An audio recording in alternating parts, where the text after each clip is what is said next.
We are moving on to week number 6 of our NFL previews, our NFL team previews here on bet.nola.com, powered by the Datitude Podcast. I am Jim Derry, and today it's the Chicago Bears. As we move on to the NFC North, maybe the most, we say that a lot about divisions. We talked about with the NFC West how interesting it was. We talked about the same thing last week with the AFC North.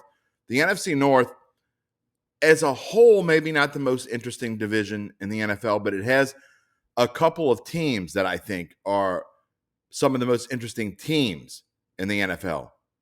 This ain't one of them.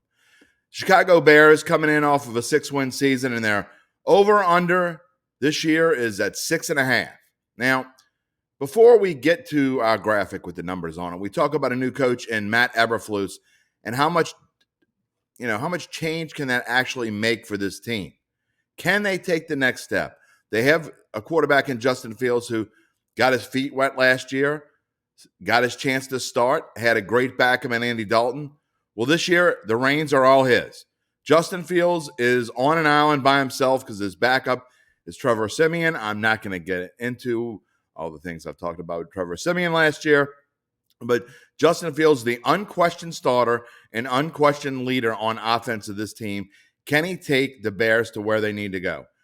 Here's my biggest problem, and it's not really with Justin Fields, although I think he has a long way to go to become an above-average quarterback in the NFL, and not just because he's from Ohio State, boys and girls. The biggest problem with the Chicago Bears on offense and their defense, who lost Khalil Mack, isn't that great either. But their offensive line could be the worst in football. So how are you going to get better on offense? How are you going to generate points on offense if you don't have an above-average quarterback and you have maybe the worst offensive line in football? You look at their running back situation, David Montgomery is just fine. He's a solid running back. In fact, certainly an above-average running back. Maybe he's a top 10 running back. Khalil Herbert is an okay backup. And their receiving core is led by Darnell Mooney, a solid receiver. There's no question about it. The Tulane product, he's done a really good job, and he's improved tremendously over his time in the NFL. But is he a number one receiver? Is he a guy who you want to lead your receiving core? Byron Pringle coming over for Kansas City, who is in on special teams and was probably their third or fourth receiver, and now the number 2 for the Bears with Justin Fields, their quarterback. Does that make you feel confident in this Bears team? Doesn't make me confident. So let's look at the numbers. We talked about them. We teased to them. 6.5 over at plus 130. So Vegas wants you to take this over. There is no question that Vegas wants you to take this over, and you got to pay a lot of juice if you want the under 6.5 at minus 150. And you look at the other numbers, there's no way we're playing any of these. I know division title at 13-1. Bears fans might want to lay a couple bucks on there in case something happens, but do we really think they can overtake the Vikings or the Packers? I don't. Conference title plus 7,000, Super Bowl title plus 150, plus 15,000 to win, so 15-1. Not any numbers I'm going to play. It leads me straight to the Chicago Bears schedule, which in the grand scheme of things is not a tough schedule. In fact, it's listed as the 24th toughest in the NFL. But you look how it starts. San Francisco at Green Bay. To me, that's an 0-2 start. I don't see how it would have to be a major upset for that not to be an 0-2 start. You get a break with Houston, a game that they can win, not saying they will, but a game that they can win. And then at the much improved New York Giants, we've already told you what we thought about the Giants. At Minnesota, going to be one of the better teams in this division and maybe in this league. Washington isn't that great, so maybe you can chalk up a win there. At New England, at Dallas. So as quote-unquote easy as this schedule is, you're looking at a 2-6 start, in my opinion. And that's if they beat Houston and they beat Washington or the Giants. So I think a 2-6 start is easily on the horizon for this team. It gets a little bit easier, but then you look at the end, and I don't understand why this is 24th, because to me, Green Bay bye week, Philadelphia, Buffalo, granted, those 3 games are at home, so they're at home for a month of the season, but then they finish at Detroit, and home from Minnesota. Look, we're going to get to the expert in just a second, but my final thoughts on Chicago is the only number, if you're going to play anything with this Bears team, it's got to be under. Maybe a bet, a weighted bet to not make the playoffs. This team's not going anywhere. And you can play this recording back to me. If I'm wrong, I'll fess up. But to me, I don't see how this team isn't the worst division. Spoiler alert. I don't see how this team isn't the worst division in this division. The worst division in this division? Worst team in this division. We'll get to the other three in just a minute.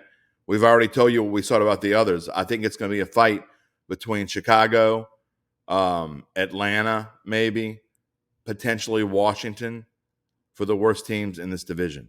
We'll find out. And not only that, if I didn't think Atlanta was so bad, another spoiler alert, I think the Bears would be in the running for the number one pick in the draft. Sorry, Matt Eberflus. Hope that doesn't ruin your preseason here. I'm sure you're watching bet.nola.com. I know who is watching. It's our expert. He's coming on to tell me whether I'm right or wrong. It's a whole week of new previews here on bet.nola.com, and it's a whole week of agreements, disagreements. Who knows what we have this week? Adam Chernoff of covers.com is here. Our expert is here to tell me whether I'm right, wrong, or he's just a little indifferent. And Chicago Bears, speaking of indifference, the Chicago Bears, I really, they're over of 6.5, and they're trying to beg you to take the over here, Adam. If I had to pick one, I would take the under, but this isn't a team I'm going to play in any way. I'm not a fan of Justin Fields. He's got work to do. They have a new coach in Matt Eberflus, and even though they have an easy schedule, I'm just not a fan of this team, and I'm not sure what to think. Big worry for me is you go from Matt Nagy, who we'll call him whatever you want to, but he was an offensive-minded coach. Now you go to a defensive-minded coach. Usually a flag for most teams that you kind of want to stay away or potentially look towards the under. Where I'm concerned with Eberflus is he brings in an OC that we've already seen throughout camp and then even the first preseason game. Lots of room for improvement for Getsy as the offensive coordinator. So not only are you sort of void of skill position talent players, you have a coaching staff around it that probably isn't going to get the most out of those guys, especially early on. So it's a tough team to look over in any way. This is going to be a pretty bad football team in the 2022 season. I know in the grand scheme of things, the backup quarterback doesn't matter all that much. And Lord knows I've been wanting to bash Trevor Siemian here with his time in New Orleans, and I'm trying not to. But to me, if something happens to Justin Fields, who obviously still has a great learning curve, and I think was probably learning with Andy Dalton there, and now he has Trevor Siemian, I think that the quarterback position with all the things that Fields has to learn could be a trouble spot. Yeah, he's got a great deep ball. I don't think that gets enough attention, but when you don't have anyone to throw to outside of Darnell Mooney, and you don't have a coaching staff to make the most of it, it's tough, really tough. Yeah, you lose Allen Robinson, you lose Khalil Mack, and you still have the rest of the guys. I don't know what's going on. I don't know if that's a good thing. Yeah, I don't know. Well, we're going to move on. We're going to talk to you about the Detroit Lions tomorrow. Can't wait. Should be fun.